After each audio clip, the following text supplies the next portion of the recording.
بسم الله الرحمن الرحیم. مایکروسافټ ورډ موږ په مختلفو طریقو راوستلی شو یا خلاصولی شو. مثال سٹارټ بټن کلیک کوو، رن. په رن باندې چې کله کلیک وکړئ دلته تاسو وین ورډ ورته ولیکئ نو د ورډ پروګرام به تاسو ته څه شي اوپن شي.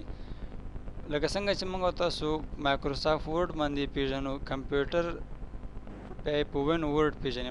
تاسو ورته ولیکئ مایکروسافټ ورډ،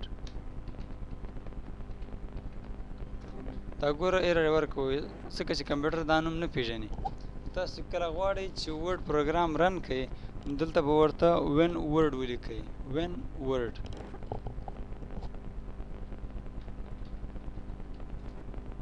ما اوکې پرس کړه، ګورئ مایکروسافټ ورډ تاسو ته خلاص شو. په همدا ډول په سٹارټ مینو کې هم ورډ پروګرام نوم موجود وي. لکه سٹارټ بټن څخه کلیک کوم، آل پروګرام ته راځم او دلته وګورئ مایکروسافټ ورډ شته دی.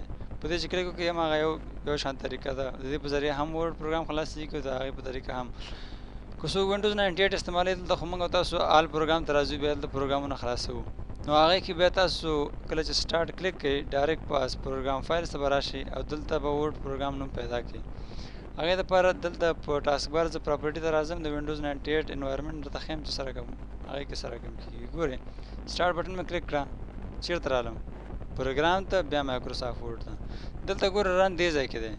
د ایکس پي انوایرمنټ او د 98 کې لږ فرق شته، خو ایکس پي کې یو خصوصیت دا دی چې تاسو کولی شئ د 98 انوایرمنټ هم راولئ، یعنې کولی شئ تاسو هماغسې د 98 په شان کار پکې وکړئ. په دې مینو سٹارټ مینو کې راځو بېرته ایکس پي خپل انوایرمنټ ته راځو، ځکه د هرې وینډوز خپل یو رنګ وي.